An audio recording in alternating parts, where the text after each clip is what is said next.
Hey guys, good evening all. So let's get started. Now, I'll go step by step. Okay, I'll explain everything here. At any point of time, if you have a doubt, please put it on the chat window or you can ask a question directly. Now, what are we trying to do? The first question is, what are we trying to do? So this is what we are aiming at.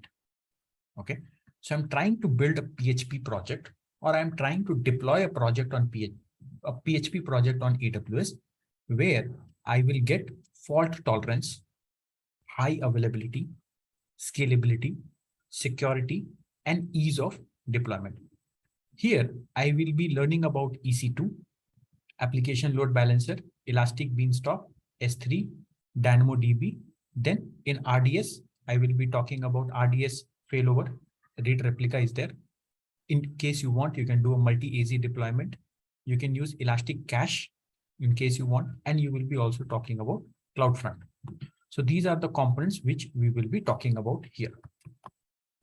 On top of this, we'll also be using other components like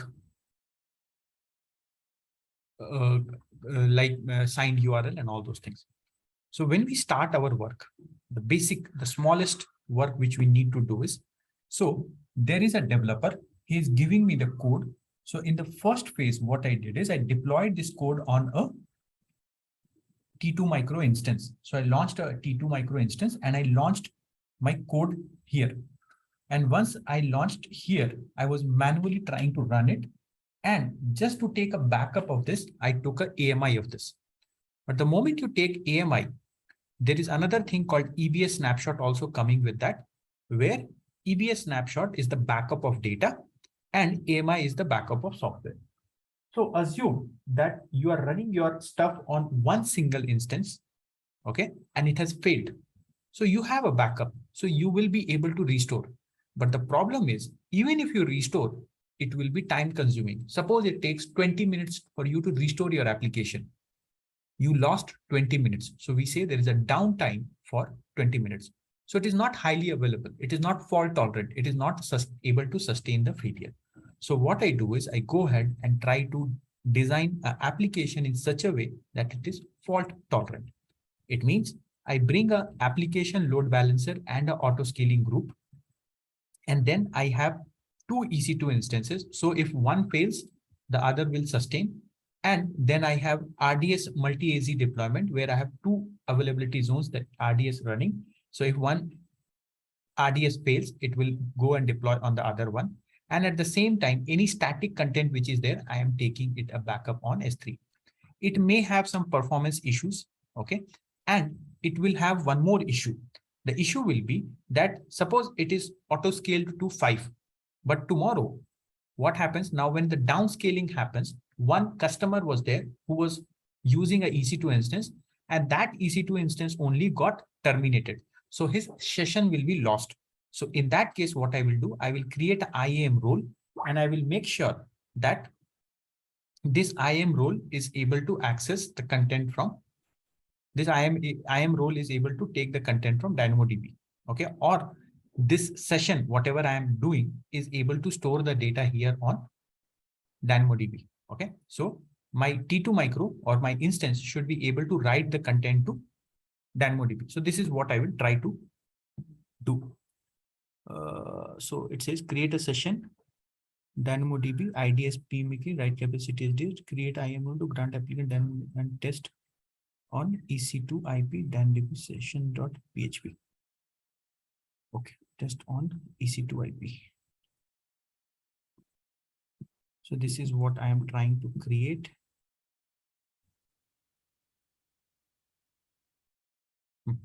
Fine. So this is what I'm trying to do. Okay. So after that, I saw that all these things I am doing manually. Everything, whatever is happening, I'm doing manually. Then I thought of why not increase the performance? Now it is stable. Any failover is sustained. So I am increasing the performance. To increase the performance for S3, whatever content is there in S3, I am routing it via CloudFront. So I know CloudFront uses cache technology. It uses my edge location. So the data will be first fetched to edge location to the CloudFront, and there it will be given to the customer. Similarly, on my instance also, I am associating it with a memcache so that whenever some data is coming up, it is first being fetched to T2 Micro and then coming here.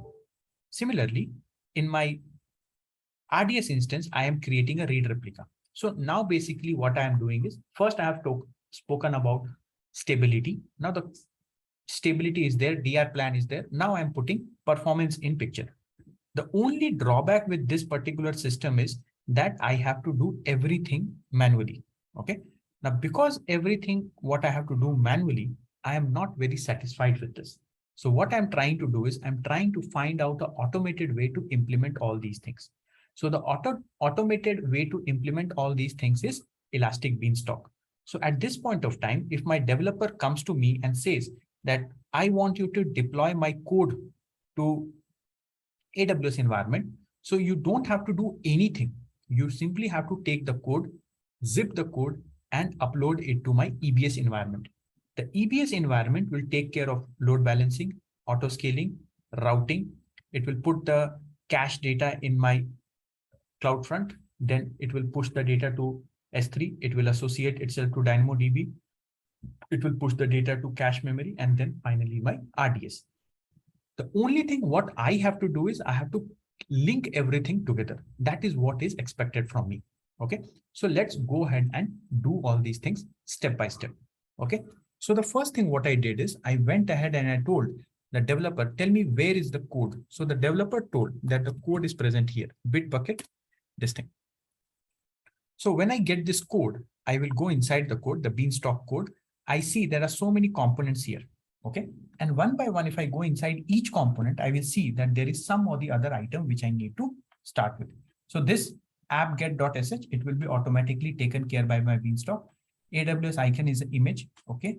CloudFront image PHP. So if I come here, if I go inside this code, I will see there is something called CloudFront image URL. So this is what I need. Okay. So let me go ahead and I will need this. Okay. Where will I get this? So I will come here, duplicate. So, you know, yesterday class only, I had launched a CloudFront,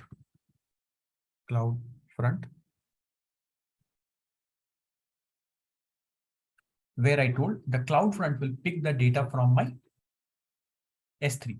So there is a distribution here. If you go inside, go here, you can see there is a distribution.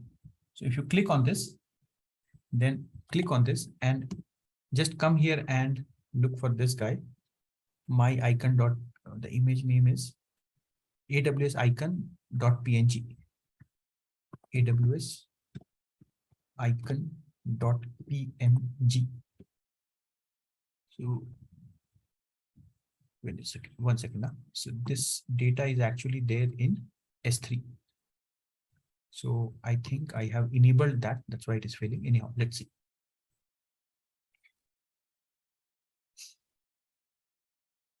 So I'll come to buckets. So in the buckets, I have my PHP project. Here is where I've kept the key. And this is the key which I'm talking about, AWS-icon. If I go here, this is the ARN. This is the ARN. So this is what I am looking at. See here. So I'm able to view this. Okay. The same thing I am trying to view via CloudFront. So just come here, AWS icon.png. So it is restricting me as of now. I'll tell you why it is restricting me, but quickly go and so it is saying missing key pair ID is missing. So why it is telling, I'll tell you just now. So in the background, what I've done is in the origin,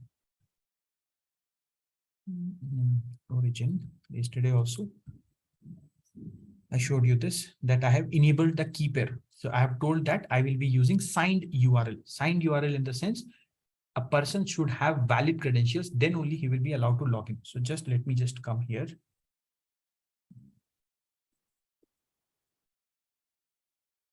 Just let me find out where did I make that change.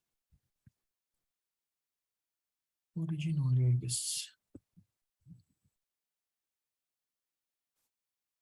price wilderness CNAME assistant standard 5.6. No, not here.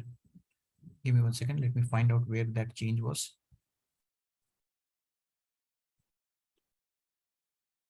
Behavior. Yeah, I think it was here. Let me go inside. See. Restrict viewer access. So I have enabled it. So if I keep it as a no, then I will be able to view the content via CloudFront. But I told that I will allow the users only to view the content after. So let me try this first. Still, I'm getting this error. So it's not because of this default edit. Restrict viewer access. No, I will remove that thing. Save changes. And origin. No, not create origin. My bad.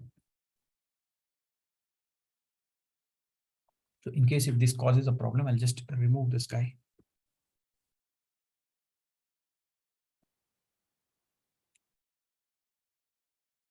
Let's see.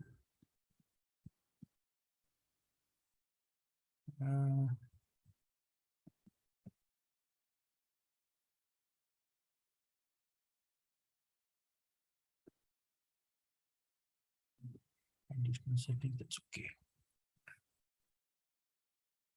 Okay, let me just go and check if this is working or not. If it is not working, then I'll delete it and I'll create a fresh one. Okay, so it is asking me for key pair, which is fine. It is working. See here. So the CloudFront URL is working here. Okay, this is the CloudFront URL. So actually it was not working because I have blocked the private access. So this is my CloudFront URL. Okay, Control C. So one by one, I will map everything together. Okay, so this is CloudFront URL. Just let me maximize this. Or let me do one more thing.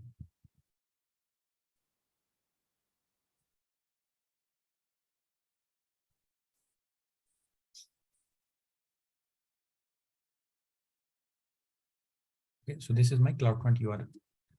Done. So this is first item which I was looking at. Done. Then come back to the code.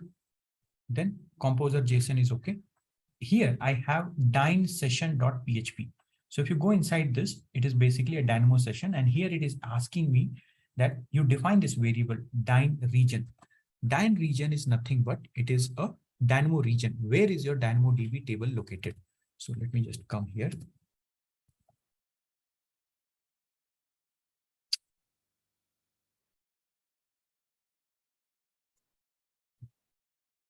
This is Dynamo region. Now, where is your database located? So I will just come and check. I will come here and say DYNAM DynamoDB.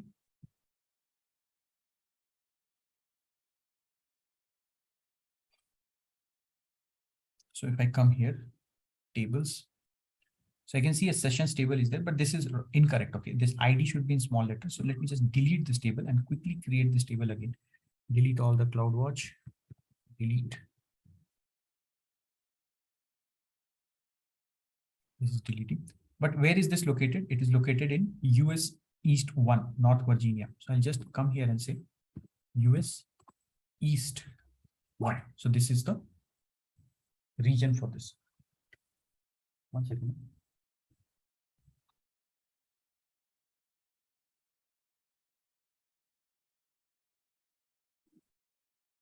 Okay. Then let me come here and create the table. So that table is required. The table name should be sessions. That show you it is as per the code requirement. So here it says sessions. This is the name of the table because it is been hard coded. So either you change here or change at both the places. Partition key will be ID, both in small letter, and that's it. Come here and say create a table. So this table is getting created. So this will get created. That's okay. I'll wait for the table to get created. Then come all the way here. That this is done. Then what else you need? Image. This is okay. Image.php, nothing. Memcache.php. So this is what I need. Go inside this memcache.php. Here it says you need a memcache endpoint. Okay. So let me come here and take this memcache endpoint. So I have already created a memcache, or just let me go to Elastic.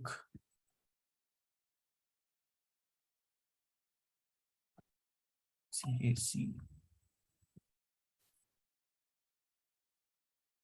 Elastic cache.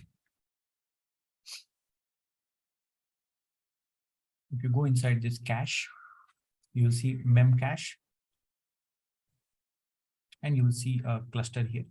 Okay. The important thing is you need the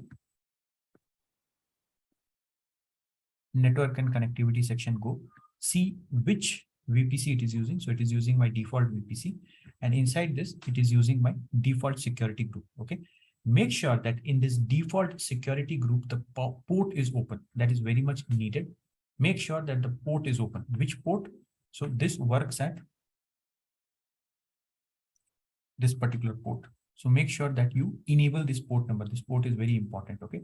So enable this port number. Once this is enabled, you can come back and see what all you want here. So memcache endpoint is what you want. So just now I have mentioned that memcache endpoint. What is your memcache endpoint? So let me just come back here to memcache cluster here, and you will get your memcache endpoint. Notes. You can see the endpoint. This is your endpoint. But I don't need this colon thing. Okay, this is not needed. Then what else I need? Go back. That's okay. That's memcache is done. Then it says RDS PHP. So I need a RDS instance, and in RDS I need RDS host name. Then I need RDS username and RDS password. Okay. So RDS host name should be followed by 3306, the port number. And at the same time, it should be open also. So 3306, it is open. So MySQL Aurora is open. I will go to RDS and check whether RDS is available for me or not. So I've created a free tier RDS. Let me go inside and check whether my RDS is up and running or not.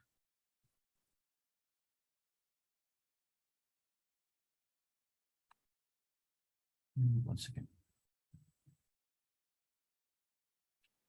So you can see there is a RDS for me. This is my PHP database. Go inside. You get the endpoint. Take the endpoint. This is needed for you. RDS host name is this guy, followed by 3306. Username I have given is admin, and the password I have given is pass123. Okay. Similarly, the read replica will also have an endpoint. I need this read replica endpoint.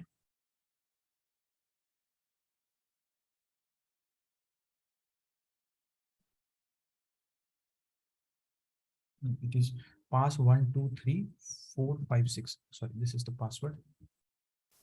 Come here, come here. Now what variable you need? So I am going to my RDS RR, this guy. This is what I need. So basically based on the global variables, I'm defining everything. Okay. Then I need S3 image PHP. So this is S3 image URL. And this is your S3 image URL. Okay. Done. Close this guy also. Come back. So signed URL, I will come to this signed URL. Okay. Okay, let me just go to signed URL also. In signed URL, you see there are two variables needed. CloudFront image URL, so that is already there. You can see here, CloudFront image URL, that is already there. And the second one is CloudFront key pair ID. Now, yesterday in the class, this is what I was not able to locate because I was not using my root account. So today I'm using my root account. So if I go here, I will see there is something called security credentials. And here I will get my CloudFront ID and password. So give me 1 second. So I can come here and see CloudFront key pair. And here I can see this is my CloudFront credential. And when you say download public key, I don't want the public key, I want the private key. Okay, so I've already downloaded the private key.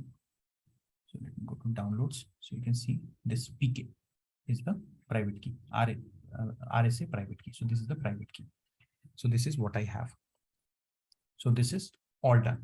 Now what I have done is, in the previous class, I have shown you that I'll go to my EBS and I will upload whatever code I have, the latest code what I have, I'll upload here.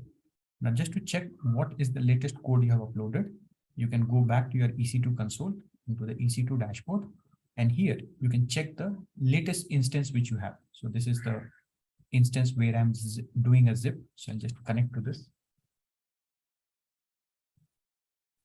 Okay, one more small item is needed. I'll come to that. Give me some time for that. So if I go inside, this is the place where I need to make changes. So first is I need to check what version of code is running here. So I can see that scalable thing which I have put, that is running here. That is one point. The second is what software configurations are available here. So let me just come out of this. Go here. In the software configuration section, configuration, I need to mention all the URLs which I have provided. Edit. Go down.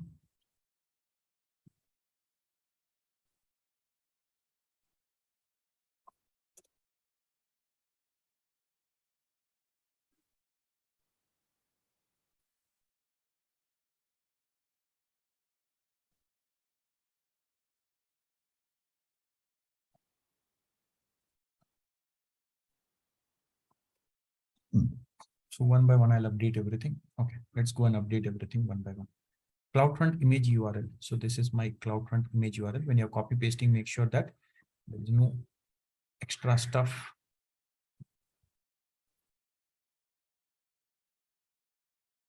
Okay. Then Dynamo region is US East 1. This is the guy. CloudFront key pair ID. This is the CloudFront key pair ID. Then memcache endpoint. So memcache endpoint is this.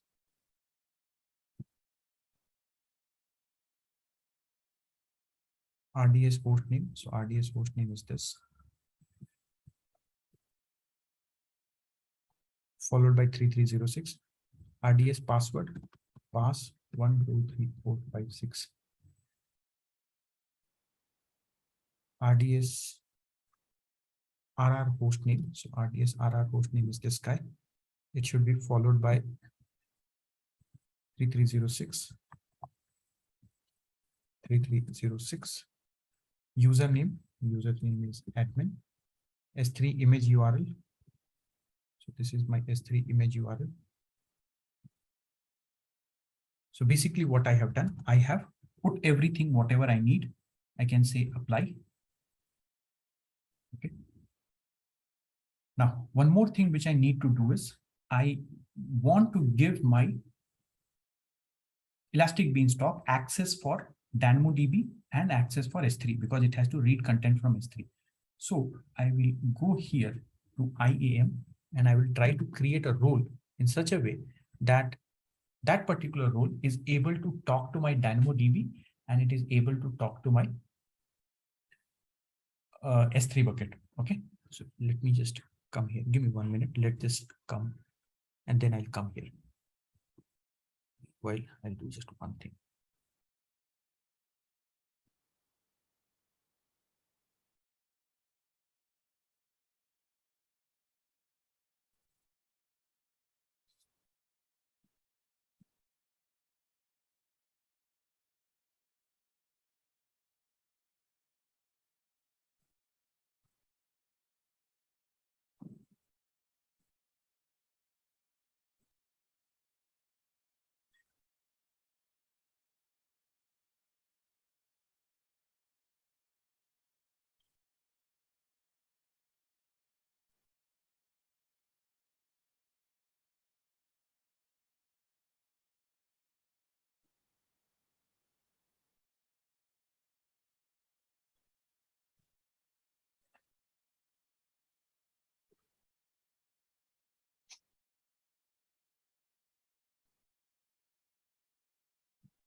Okay, this is getting deployed. Meanwhile, I'll create an IAM user, sorry, IAM role, which will allow my EBS to talk with the other items. So I will come here and say, I want to create a role. In the role, I will say my EBS. So EBS is not there. So let me say my EC2. My EC2. So this is my EC2. So what all would like to give to EC2? So I will like to give, basically, you can start with admin access also, but you can say S3 full access. I want to give my S3 full access because it has to read data from S3. Then I will say DynamoDB full access.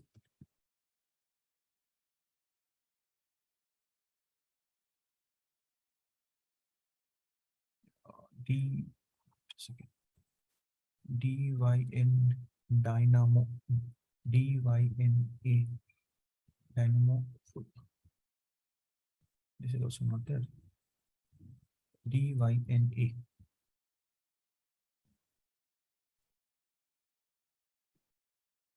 This is what I want to give. And to keep things simple for time being, I'll also give admin access. Okay, right now, admin.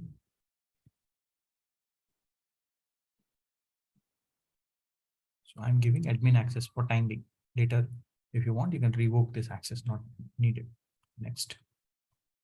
So you can say EBS full access. Okay. Go all the way here, create a role. So now this role is getting created. We'll wait for this role to get created. Once this role is done, I'll also come here and see what all is pending here. So if I go to view events, let's see what's happening. So environment updated successful. So it is updated. Let me just come here. And I will try to go to configuration and the new role which I have created. No, I'll try to attach that role. So where will that role be? Capacity. So in security, see IAM role. So security, you can see, right? Go to security. And here you can attach this EBS full access thing. Apply. So basically to my EBS, I'm trying to give all the access what is needed. So EBS access is what EBS is able to access S3 and DynamoDB on my behalf. So let this get updated with the new stuff which I have just now updated.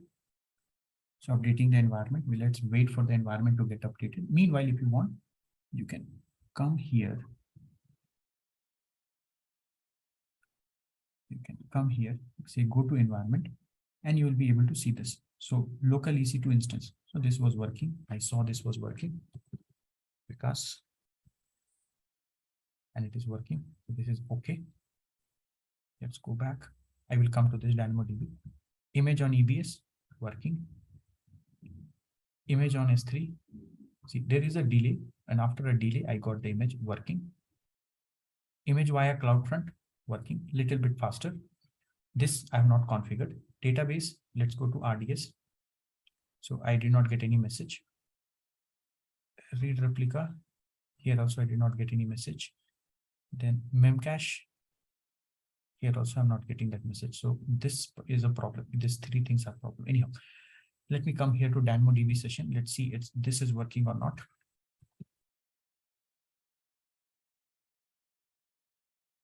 Okay, so I'm expecting that.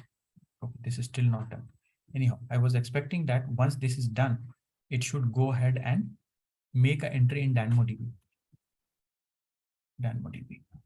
So we'll wait for this to happen.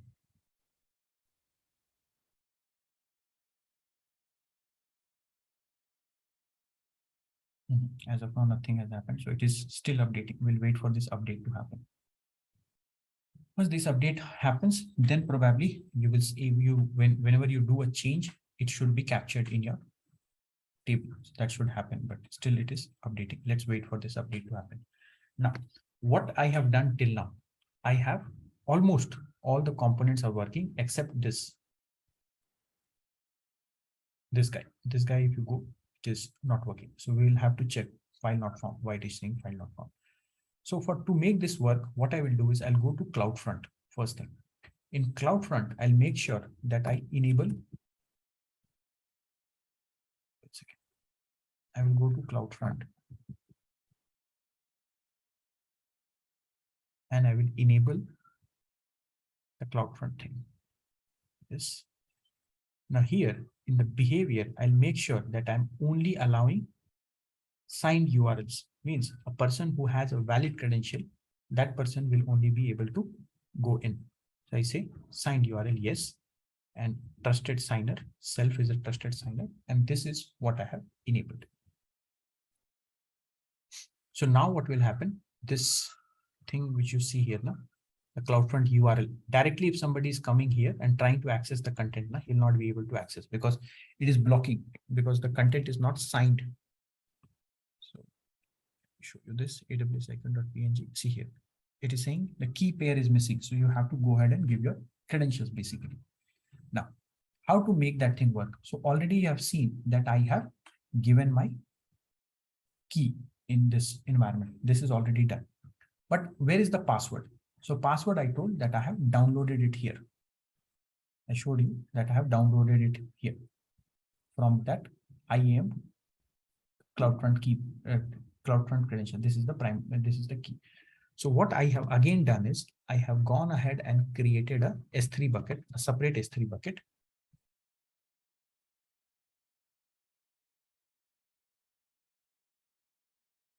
Okay.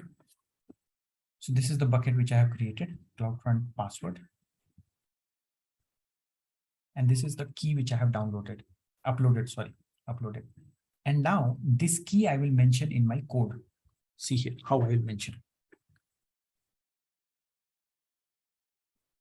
Let me just take this key.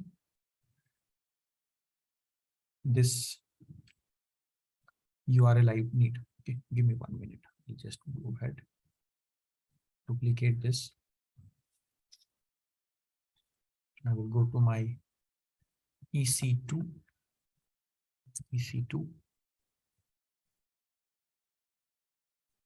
Running instance. I'll go to the second instance. Or this one. Connect. Okay. Connect.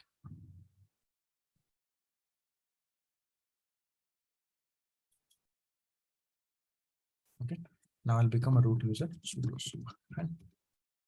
ls-l. So I've copied the code here. You can see the code is copied here. So I will go to CD. This is not needed. RM.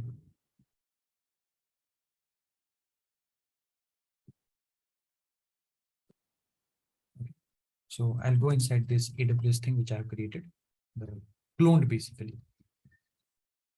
And here I can see the entire code as of now. If I come here and say git checkout master. So I can already on master. So I'm in the master branch. And if I come here and say git log --1 line, I will see that I'm pointing to the latest content, signed URL. Now, one thing, if I go here, I do ls-la, means show me the hidden folders also. I'll see there is something called .eb extension. If I go inside this .eb extension, cd .eb extension, here I will see there is something called private key.conf. So if I go inside this private key.conf, I can see it is telling add the name of the bucket where you have stored your key. So I have stored my key here somewhere, right? See, this is my bucket name, PHP CloudFront password. So it is saying, give me the bucket name, PHP CloudFront password. Then down the line, if you come, it says, tell me the URL of your private key. It will be something like this. Tell me the URL of this key. See, this is something how the URL will be HTTPS something PEM. Okay. So it is telling, tell me the source where it is there. So I'll just delete this guy.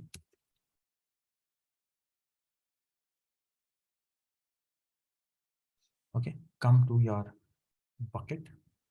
This is the URL. Take this URL and put it here. This is basically the password which I have. Okay, now Control X, Y, enter. Now let's clear everything.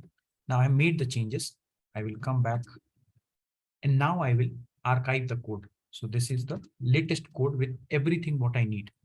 Okay, with signed URL, with your RDS, memcache, index, everything is there. So I will come here and say git archive. So I'll use that command. Give me 1 second. I'll just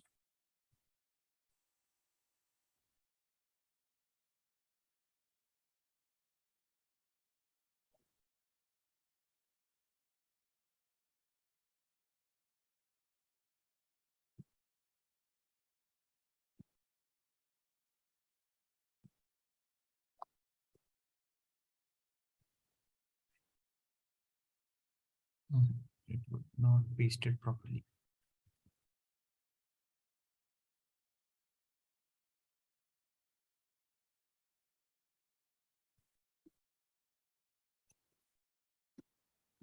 Final code. Okay, just come here, take this. So I'm saying git archive minus format equal to zip head final code dot zip. Okay, so this is the final code which I have, ls minus l. So you can see this is the final code.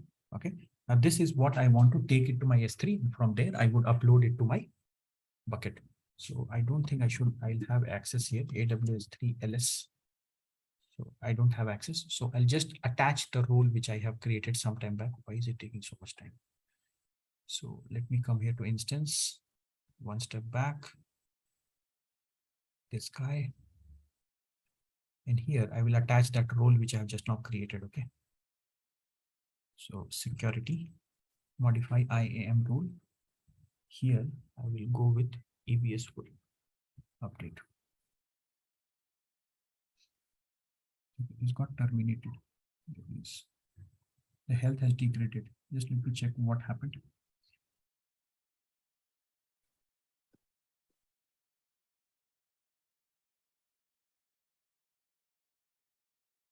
Okay, let's wait for this. We'll see what has happened here. So now I'll come here and say AWS S3 ls. I'll be able to see the stuff.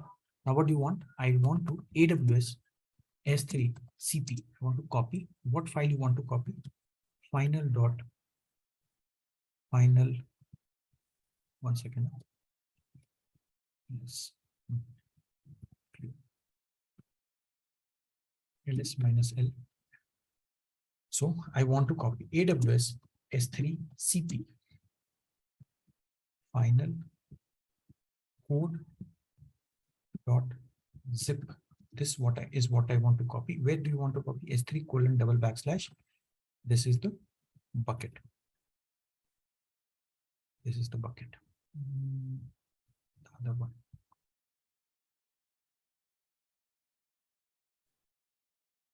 This is the bucket.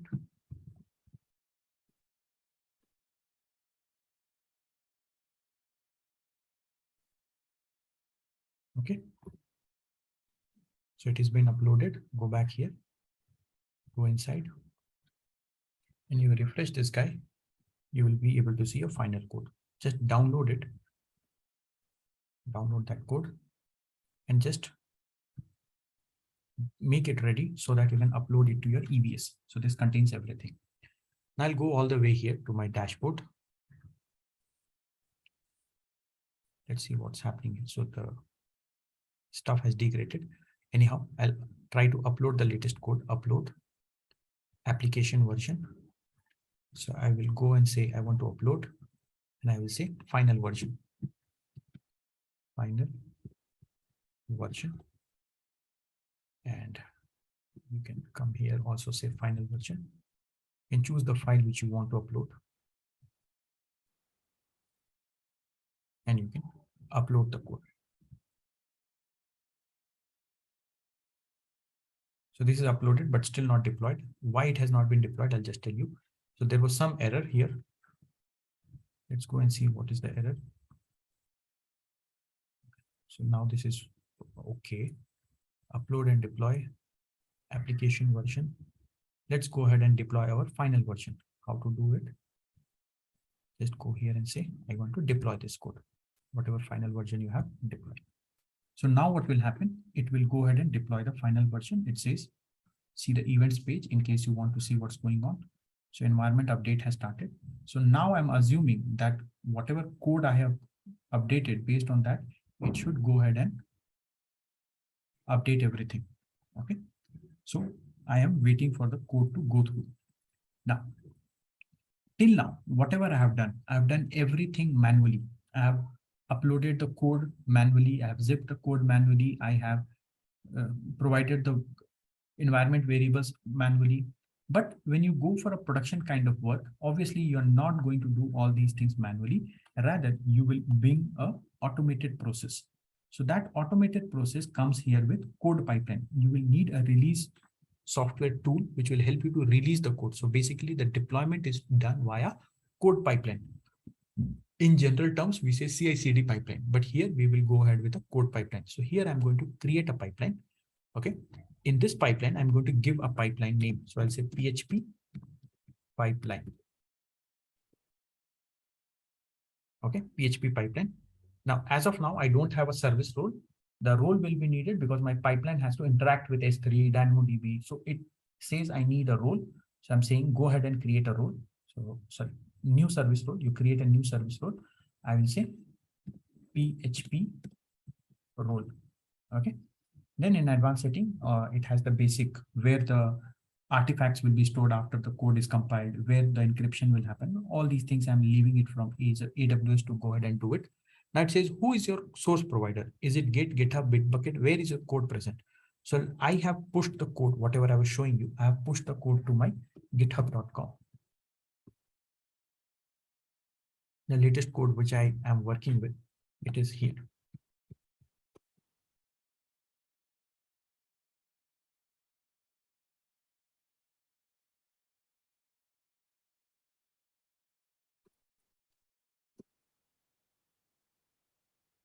This PHP project is there.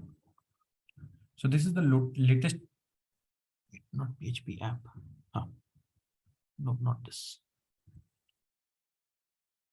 Signed URL. You can take this code also. So this is the latest code what I have. Okay. Now, if you see everything is as it is, whatever you see in your this thing, everywhere you see 95% of the code is PHP code and 3.8% is shell. So automatically it has detected that. Everything is same, only there is a small change, which is appspec.yaml. So how will my code pipeline know like what type of code is this, what I have to do? So you have to create a file called appspec.yaml. So basically here I'm saying it is a OS Linux, and this is the place where you will find everything. So basically this is what I'm trying to tell you here. So you need to write this appspec.yaml, and then simply you can go ahead and link your both the things together. So GitHub version 1, connect to GitHub. So it says when you want to connect to GitHub, how will you connect? So I yesterday connected. So this is not one. One second. Go ahead. Connect to GitHub. So it says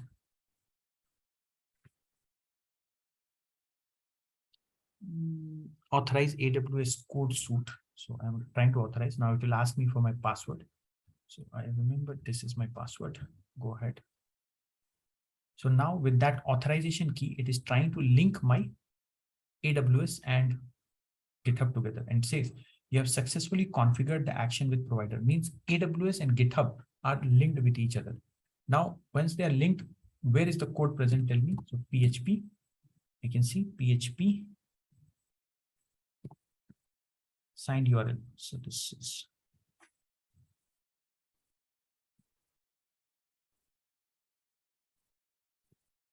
one second now. This is signed URL PHP.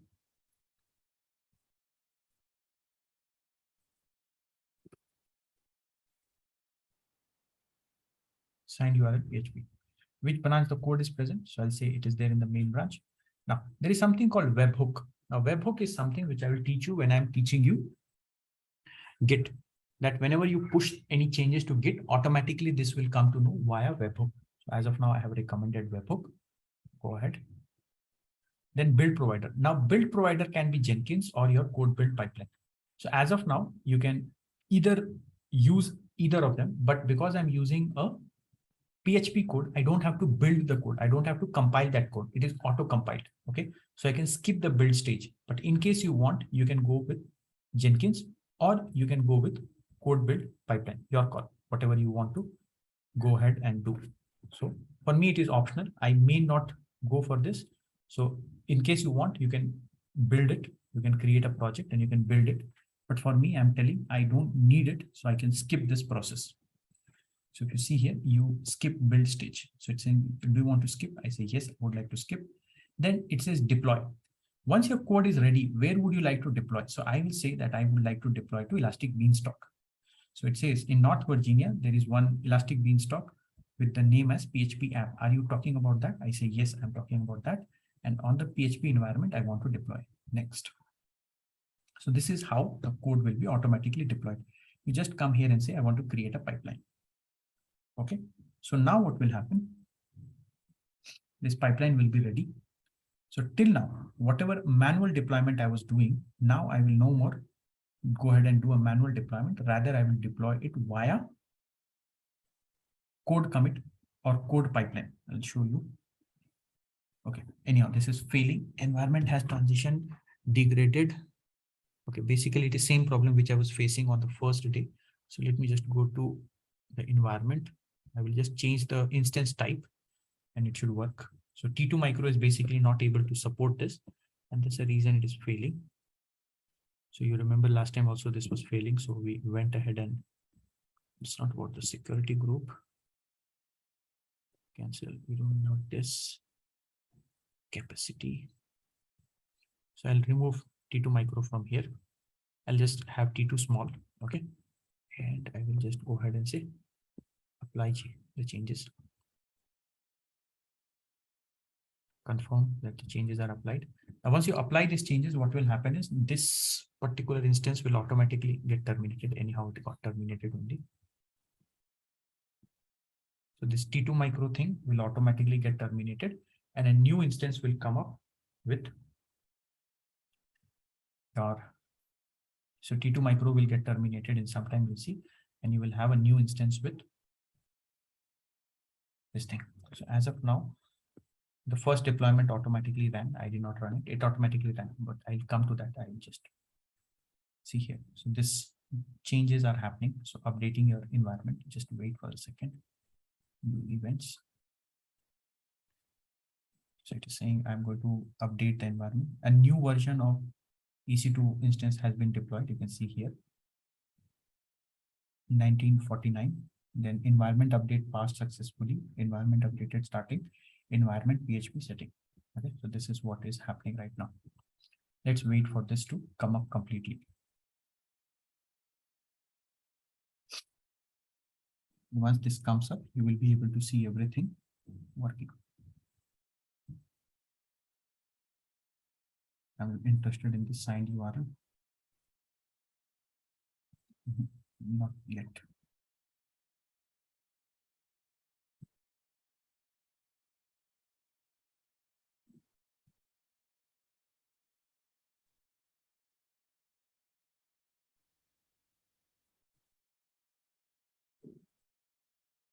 Okay. Meanwhile, this environment is getting updated. Anybody has any questions, please go ahead. I'll just unmute you, everyone. Anybody having any questions here? So basically what you have to explain and how you have to explain is I will tell you. Okay. So you have to say that I have worked on a PHP project. In this PHP project, the developer was one who gave me the code. I took the code and I first ran it on an EC2 instance by making all the configurations. Okay. Once the configurations and all was done, next step is we went ahead and we deployed on an EBS. But this code needed components like read replica, RDS, Memcache, CloudFront, DynamoDB. So we configured all of them one by one using the global variable. We made sure that our application was fault tolerant and scalable. It was secure because we were using our own landing zone. We created our own EC2 instances, our own VPC, and in the VPC, we had a range of IP addresses which we were using. In the security group, we had blocked unwanted IP addresses and only the wanted IP addresses were allowed to go ahead and do the traffic incoming. In Elastic Beanstalk, we update environment details and in code pipeline. If you go ahead with Elastic Beanstalk, only Elastic Beanstalk, you are the one who is manually going and making all the changes. You will have to change. See, it is serverless. 90% of the content will be done by Amazon only. But in case this 90% is not enough for you to get your work done, the rest 10% you have to do manually. But in real-time scenario, we don't do anything manually. We have everything completely done by automation. So to bring automation into picture, I bring this guy into picture, my code build pipeline. In code build pipeline, this is code commit, which will tell where the code is present. Code artifact is after compiling the code where the code should go. Code build is building the code. Code deploy is finally deploying the code to my prod environment, UAT environment, wherever it is. And then you have the code pipeline. And in this code pipeline, you can see as of now, I have only 2 steps. It is pulling the code from the source, and then it is finally doing the deployment to this Elastic Beanstalk. So this is the automated way of working. Now it will totally depend how you explain this project. If you explain this project properly, the interviewer will get a clear sense that you have working knowledge, you have worked with the components. Okay. So this is how you have to explain the project. So there are a few items which are still getting updated, but whatever code is being written, you don't worry about that. Coding is not your part. Coding can be anything. Okay, it can be good, bad, but your work is mostly on the deployment side, how to bring that code to cloud and make that thing work on cloud environment. That is your part here. Because, yeah. Hello. Yeah. Because while deployment of the code into test server, how we can use in this scenario Maven? Like, see, Maven is mostly used for code which is Java based project. Okay. In my project, as of now, it is not a Java based project. So I'm not going with Maven in this stage. But in case you have Maven, you can integrate this Maven thing here. In your GitHub only, you can have your pom.xml and all. So when I'm teaching you DevOps, AWS is done almost when DevOps class, we are planning to start from Wednesday. Okay. And from Wednesday, I will start DevOps. Now, when I'll teach DevOps, there I will show you. So I have like a GitHub repo. Let me show you. Hello world.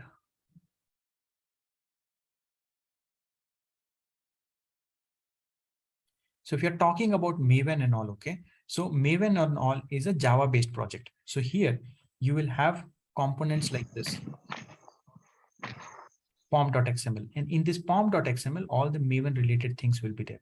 So because I was dealing with a PHP project, I used appspec.yaml file. But when you're dealing with a Java project, you will use pom.xml file. So these two are 2 different things. Okay. Fine. Now there are 2 more items which is left in AWS. One is your AWS CloudFormation. So I will teach you how can you infrastructure as a code. There is a concept of infrastructure as a code. So as of now, still, when you say that I am spinning up a EC2 instance, you are spinning it up manually.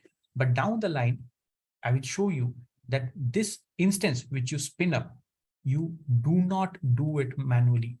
Okay. The EC2 instance can be spun up using a CloudFormation template. So I'll show you how this CloudFormation template works and how you can automate everything in the sense creation of your this thing, what you say, EC2 instance, creation of EBS. So with the help of your CloudFormation, you will be able to do almost everything. Okay, 90-95% of the content, you will be able to do it. Okay. So any open questions, please go ahead. One more thing, once your work is done, please remember to delete everything. These 70 to 80% of the content here, what you see is not covered under free tier. So if you have any work and that you want that it is done, go ahead and delete this, everything. No necessarily delete. So I'm building my code build pipeline, the pipeline which I created. I have deleted that. Similarly, is these topics are enough to clear interview, especially on AWS? Yes. See, in AWS, there are many things, but to start with, this is the bare minimum, the basic what you require. There are some 10 to 15 components which we have covered, like IAM, S3, EC2, load balancer, AMI, then your auto scaling, Lambda, okay, EBS. We will go with CloudFormation, CloudFront, S3, RDS, DynamoDB, read replica. So these will be the bare minimum which you need to know. So definitely you will be able to crack interviews with this amount of knowledge. Then on top of that, if you want to become a specialist in the sense you want to become a security specialist, so you have to focus more on security. If you want to focus on the DevOps side, then there are components like ops work where you want to focus more. So slowly you will go ahead and skill yourself, but at a beginner level, at an intermediate level, not beginner, I will say at an intermediate level, this is enough for you to crack any exam. Plus, if you want, you can go for any certification at associate level. Okay. When you go with associate level of training, associate level of certification, they will be majorly concentrating on these applications, the applications which we have discussed. Okay. And I have also shared the dumps with you. Please make sure that you read those dumps and at least understand what they are expecting. What is the level? Just don't blindly trust the dumps because dumps keep changing. They keep upgrading themselves. Okay. So blindly do not trust the dumps. Okay. If you blindly go with those dumps, you end up wasting your money. $150 is a good amount of money. So please do not do that. Okay.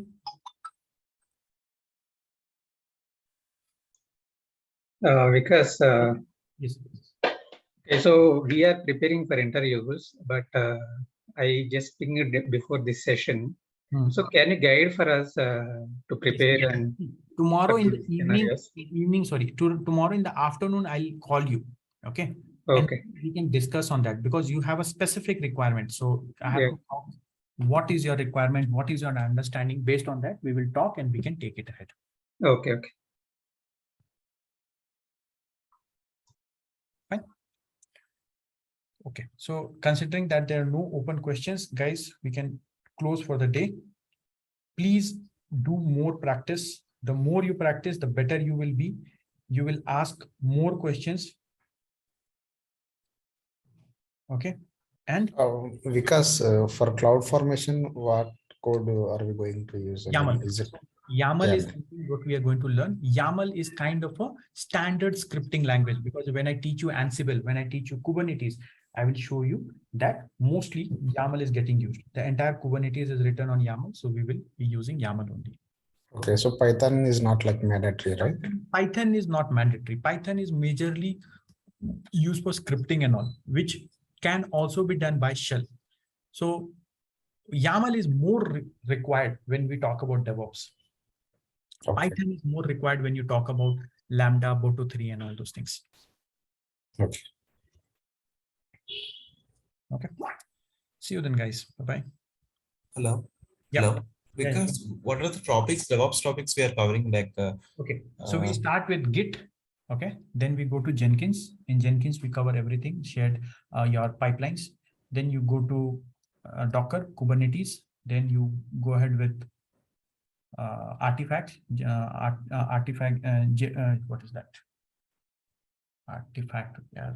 Nexus, then Jira. Then we will go and cover JUnit. Okay.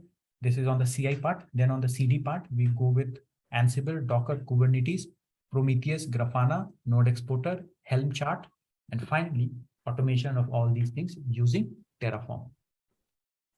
okay. Any tool like Puppet, something like that? Puppet or Ansible. Okay. So Puppet, Chef, these tools, these are some old tools, I'll say. If you go with the modern tools, Ansible is the tool for all these work.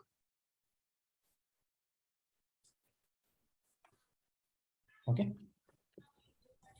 Fine. See you then, guys. Bye-bye. Thank you, Vikas.